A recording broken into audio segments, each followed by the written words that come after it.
Hi hello guys, welcome back to Aattanayagan sport channel. இனிமே நம்ம சேனல்ல பிகேஎல் சீசன் 11க்கான ஒவ்வொரு டீமுக்கும் ஸ்வாட் அனாலிசிஸ் பார்க்க போறோம். ஸ்வாட் அனாலிசிஸ்னா ஸ்ட்ரென்த், வீக்னஸ், ஆப்பர்ச்சுனிட்டி, த்ரெட்.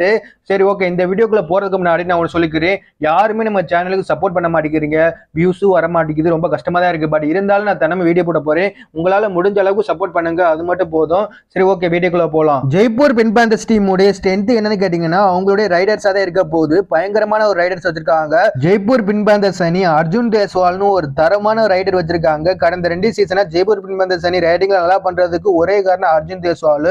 கண்டிப்பா இந்த சீசன்லயும் சம்பவம் பண்ண போறாப்ல.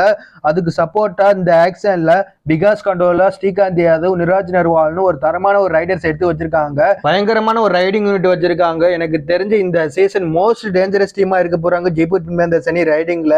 அப்புறம் ஜெய்ப்பூர் பிங்க் பேந்தர்ஸ் டீமோடைய வீக்னஸ் என்னன்னா, அவங்களோட டிஃபென்ஸாக தான் இருக்க போகுது.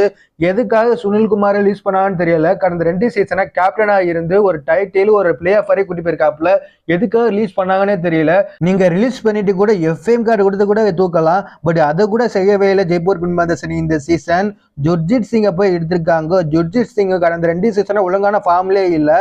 மிஸ்டேக் மேல மிஸ்டேக் பண்ணிக்கிட்டே இருக்கிறாப்ல. அப்புறம் எதுக்கு எடுத்தாங்கன்னு தெரியல சுர்ஜித் சிங்கை. ரெசா மர்பாகரி அண்ட் அன்குஸ், உங்க 2 பேரை தவிர மற்ற யாருமே சொல்லிக்கிற அளவுக்கு இல்லை இந்த சீசன் டிஃபென்ஸ்ல. ஜெய்ப்பூர் பிங்க் பேந்தர்ஸ் அணிக்கு வெயிட் பண்ணி தான் பார்க்கணும் என்ன செய்ய போறாங்கன்னு.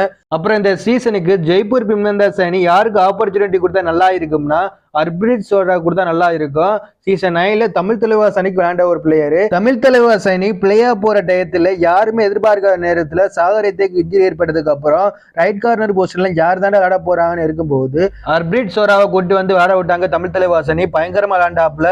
சாகரத்தை இருந்ததே தெரியாம பயங்கரமா பெர்ஃபார்ம் பண்ணாப்ல. ஜெய்ப்பூர் பிங்க் பேந்தர்ஸ் அணி இந்த சீசனுக்கு ஹர்ப்ரீத் சோடாவுக்கு சான்ஸ் கொடுத்தா சூப்பரா இருக்கும். வெயிட் பண்ணி தான் பார்க்கணும் என்ன செய்ய போறாங்கன்னு. அப்புறம் ஜெய்ப்பூர் பிங்க் பேந்தர்ஸ் டீமுடைய த்ரெட் என்னன்னா இன்ஜுரிஸ் தான்.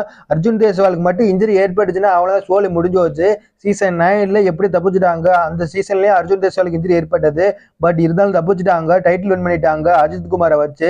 இந்த சீசன்ல விகாஸ் கோண்டாலா, நிராஜ் நர்வால் அண்ட் ஸ்ரீகாந்த் அவங்க 3 பேர் வச்சிருக்காங்க. வெயிட் பண்ணி தான் பார்க்கணும் என்ன செய்ய போறாங்கன்னு. அப்புறம் உங்க டிஃபென்ஸ்ல அன்குஸோ இல்லைன்னா ரெசா மெர்பாவரையோ உங்க 2 பேர் ஒழுங்கான ஃபார்ம்ல இல்லாட்டி அவ்வளவுதான் முடிஞ்சு வச்சு உங்களோட டிஃபென்ஸ்.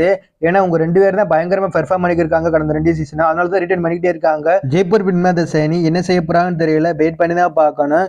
சரி, ஓகே நண்பா, நீங்க சொல்லுங்க. ஜெய்ப்பூர் பிங்க் பேந்தர்ஸ் அணி இந்த சீசனுக்கு யாருக்கு ஆப்பர்ச்சுனிட்டி கொடுத்தா நல்லா இருக்கும்னு கமெண்ட்ஸ்ல சொல்லுங்க. அப்படியே நம்ம சேனலை சப்ஸ்கிரைப், லைக் பண்ணிட்டு சப்போர்ட் பண்ணுங்க. அப்பதான் நான் போற வீடியோ உங்களுக்கு வந்துட்டே இருக்கும். நீங்களும் பார்த்துட்டு லைக் அண்ட் சப்ஸ்கிரைப் பண்ணுவீங்க.